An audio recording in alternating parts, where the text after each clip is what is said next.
Hi everyone, this is episode 2, and in this video I'm just going to talk about a little comparison and contrast of where I started and what I came up with at the beginning when I started writing my novel, and what I have now, what I've ended up with.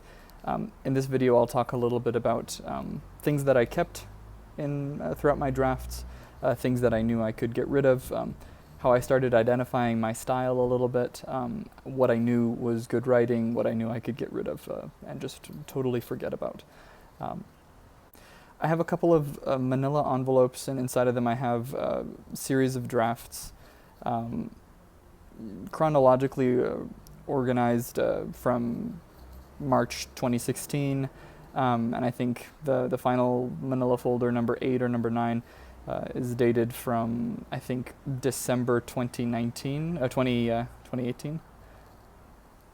I'm going to open up the first manila envelope, and I have just a couple things that I'll read aloud, just to show you what my writing process was at the beginning, and I'll also just put a little commentary in there to tell you and explain a little bit about how it's changed, or maybe what I haven't changed, and how some things have worked well for me during that time.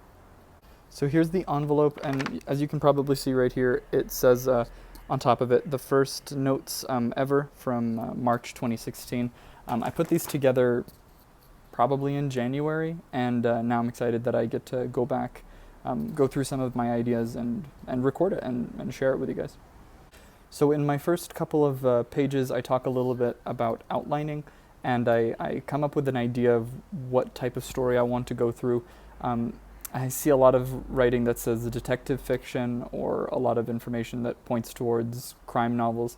I've heard mixed things about outlining your novel before you get into it or before you start writing it, but I found that for me it was very helpful to figure out my approach, or to kind of understand where I wanted to go. I needed a roadmap of sorts.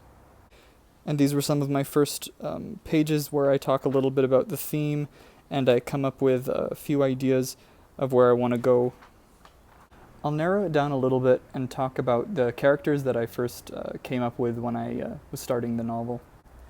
I said before in my previous video that the story is about a CEO of an aid organization who is accused of stealing money, stealing donation funds from his organization and pocketing it. But where the story really started off was it was about a young man, and he was, I think in my mind at that time, he was in his mid-20s, a little, not unlike myself at that time, and he was working for the intelligence agency, but not as an agent. He was just a coffee boy. He was an errand boy, and he didn't have not even a junior position at that organization. He was just someone that they hired as a sort of servant. And the story progressed from there, where one day he's around the office. He gets tasked to go into the archives and pick up some files or dust something off or something like that. And in the archives he comes across a folder, a file, and he starts reading through it. He starts learning things about how the organization, or how the intelligence organization, has been hiding some of the reports using cryptic language or using misnomers. That story developed to the key crime that this character, the servant at the intelligence organization, who I called Ayman, it starts to go deeper into the case files that he ends up discovering, and that case file that he discovers is about an alleged disappearance of the CEO. The CEO, for some reason, skips town, and that crime, or that accusation, that allegation, is recorded and filed into the archives. There's a lot more that he ends up discovering, but I don't get into it at that stage of the novel writing process. It took a couple of years to figure out how to move away from this character who works at the intelligence agency, and back to the key story, that is of the CEO who is accused of embezzling money. Here's another copy of a draft that I printed out. I'm not exactly sure when, but it shows just generally the breakdown of my story and how it progresses. It starts off with a prologue, which I have gotten rid of. I don't need a prologue for my story anymore. Wahid Ghali is the name of the CEO and the three young men. The three young men I'll talk about at a later time. It was a sort of a little idea that I came up with that connects into the larger framework of organized crime. Ayman, who is the errand boy, the coffee boy that works at the intelligence agency. Abdo and Sara, who I'll talk about a little bit later. Sara does work with Wahid Ghali. Sara is the associate of Wahid, and I'll talk about that a little bit later. The epilogue I have kept, and it is still a work in progress. I have been thinking about it nonstop because it is an important piece of the story, just to fit everything together, to tie it with a ribbon, as they say. For a long time I stayed away from a synopsis, but recently, I'd say in the last 8 months, I've been really thinking about how I could clearly phrase my story, get to the core of what it is, especially now that I'm writing a query letter, something that I'd like to send out to a literary agent.